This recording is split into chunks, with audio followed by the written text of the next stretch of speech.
Hasil drawing Piala Asia U23 2024, Timnas Indonesia U23 satu grup dengan Qatar dan Australia.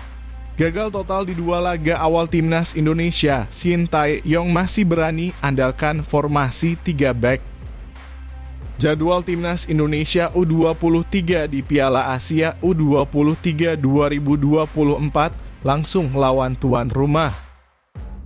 Sebelum lanjut ke berita terlengkapnya, alangkah mulianya bagi kalian untuk tekan tombol like dan subscribe channel ini. Hasil drawing Piala Asia U23 2024, Timnas Indonesia U23 satu grup dengan Qatar dan Australia. Timnas Indonesia U23 yang ditempatkan di pot 4 karena partisipasi perdana mereka telah ditarik ke grup A dalam Piala Asia U23 2024 bersama tuan rumah Qatar, Australia, dan Yordania.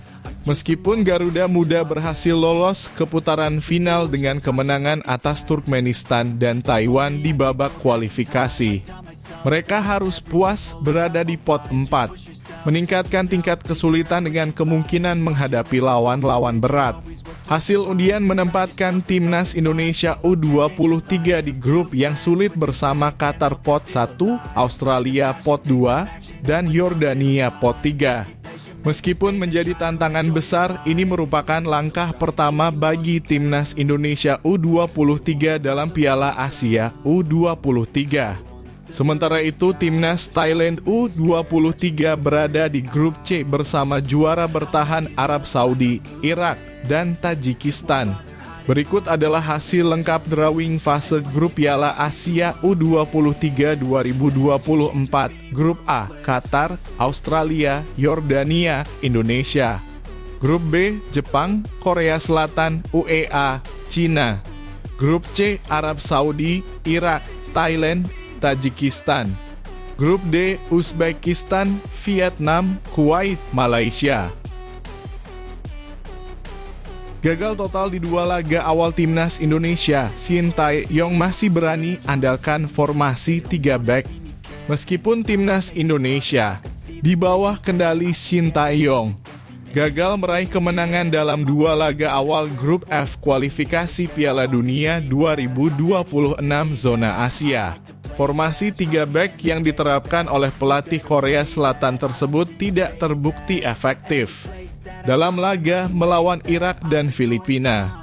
Formasi 3-5-2 yang berubah menjadi 5-3-2 tanpa bola tidak mampu mengatasi kebocoran pertahanan. Terlihat dari dua kesalahan fatal Jordi Amat yang berujung gol bagi lawan. Meski Shin Tae-yong memiliki fleksibilitas strategi dengan penggunaan formasi 4-3-3, 4-4-2, atau 3-4-3, formasi 3 back sejajar yang digunakan tidak berjalan dengan baik. Pembagian peran antara ketiga back dan pemain lainnya tidak lancar baik dalam fase pertahanan maupun penyerangan. Pertanyaannya kini, apakah Shin Tae-yong masih akan mengandalkan formasi 3 back di laga-laga selanjutnya? Waktu yang akan memberikan jawabannya. Mengingat hasil kurang memuaskan dalam dua laga awal, Shin Tae-yong mungkin akan mempertimbangkan untuk kembali menggunakan formasi 4-3-3. Timnas Indonesia masih memiliki 4 laga sisa di grup F kualifikasi Piala Dunia 2026 zona Asia.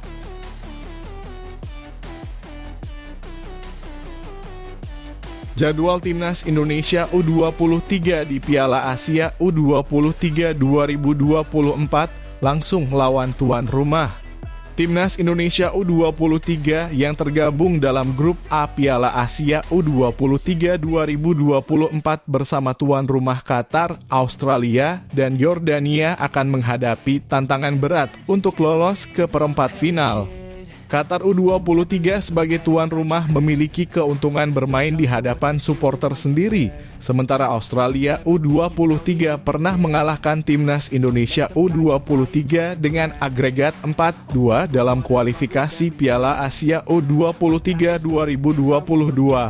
Meskipun jadwal pertandingan lengkap belum dirilis, AFC telah mengumumkan matchday pertandingan.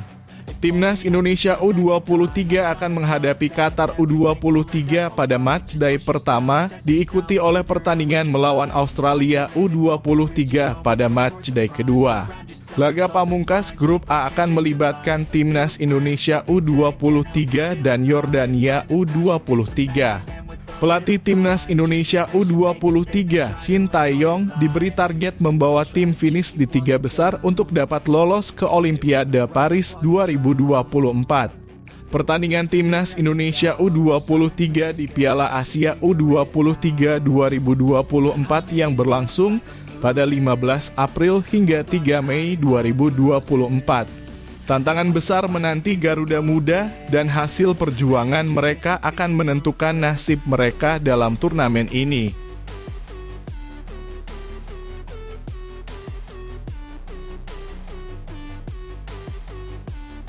Penonton Piala Dunia U17 2023 capai target FIFA, 514.000 tiket ludes terjual.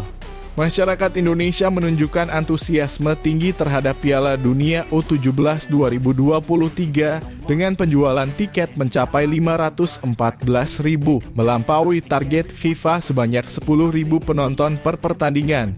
Hingga babak 16 besar, pertandingan di 4 venue, yaitu Stadion Gelora Bung Tomo, Stadion Manahan, Stadion Sijalak Harupat, dan Jakarta International Stadium memiliki rata-rata keterisian sekitar 681 penonton per pertandingan.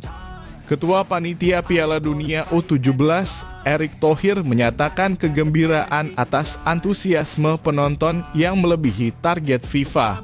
Ia menekankan bahwa hal ini membuktikan bahwa Piala Dunia U17 menjadi tontonan yang menghibur dan menarik bagi penonton. Turnamen ini akan memasuki babak perempat final dengan 8 tim yang telah mendapatkan tiket ke fase ini, termasuk Spanyol, Jerman, Brasil, Argentina, Prancis, Uzbekistan, Mali, dan Maroko. Pertandingan klasik akan terjadi antara Brasil versus Argentina dan Spanyol versus Jerman di Jakarta International Stadium pada 26 November 2023. Erick Thohir menyatakan bahwa pertandingan babak perempat final, terutama laga klasik di Jakarta International Stadium, menjadi momen yang sayang untuk dilewatkan. Selain itu, pertandingan di Solo antara Prancis dan Uzbekistan, serta derby Afrika antara Mali dan Maroko juga diharapkan menjadi laga yang menarik untuk disaksikan.